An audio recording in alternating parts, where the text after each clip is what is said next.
Alors, une loi quasi absolue de la physique moderne dit que la vitesse de la lumière est une limite non seulement non dépassable, mais même pas atteignable.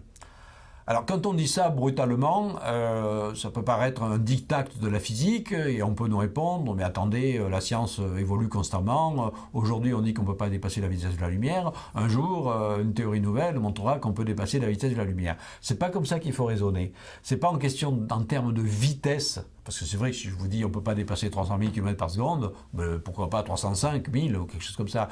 C'est pas comme ça qu'il faut raisonner. Le bon paramètre, c'est pas la vitesse de la lumière, c'est l'énergie.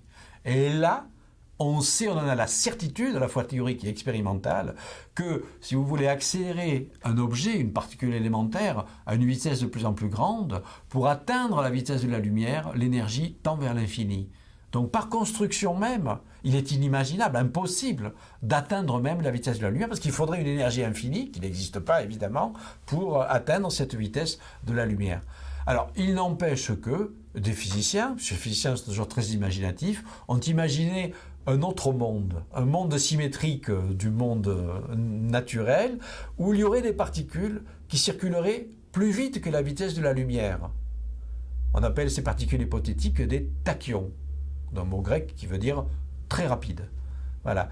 Et le monde des tachyons, évidemment, ne peut pas être mis en évidence expérimentalement. C'est probablement effectivement une fantaisie mathématique qui n'existe pas dans la nature. Et donc, le monde des tachyons n'existe pas.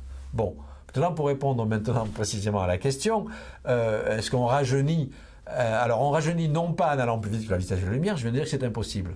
En revanche, on rajeunit, entre guillemets, en s'approchant de la vitesse de la lumière. Et ça, c'est une des propriétés particulière de la relativité, qui dit que l'espace et le temps sont élastiques. Élastique, ça veut dire que si vous augmentez votre vitesse, votre temps vécu va devenir différent du temps de ceux qui ne voyagent pas. Je rappelle, il y a un célèbre paradoxe, qu'on appelle le paradoxe des jumeaux, qui n'est pas en fait paradoxal, c'est-à-dire c'est pas une contradiction, mais ça peut paraître surprenant. Vous prenez en fait des jumeaux qui ont le même âge au départ. Il y en a un qui reste sur Terre, l'autre prend une fusée, va explorer l'univers lointain, fait une grande boucle et retrouve un jour, après son voyage de retour, son frère jumeau. Le voyageur a vécu 5 ans dans son vaisseau spatial. Quand il revient sur Terre, 40 ans se sont écoulés. Donc son frère, il est beaucoup plus âgé que lui. Ça peut paraître complètement absurde et paradoxal, mais c'est absolument démontré, c'est une propriété de l'élasticité du temps. On n'a évidemment pas fait l'expérience avec des jumeaux, on a fait l'expérience avec des horloges, avec des particules élémentaires. On a embarqué des horloges dans des avions à grande vitesse, on a comparé les deux horloges jumelles au départ, l'horloge qui avait voyagé avait vieilli moins vite que l'horloge qui n'avait pas voyagé. Voilà, donc ces phénomènes d'élasticité du temps sont absolument prouvés et démontrés. Donc on peut rêver de voyager un jour très vite, et donc non pas de rajeunir, mais de vieillir moins vite que ceux qui ne voyagent pas. Donc les voyages forment la jeunesse. Est-ce qu'on peut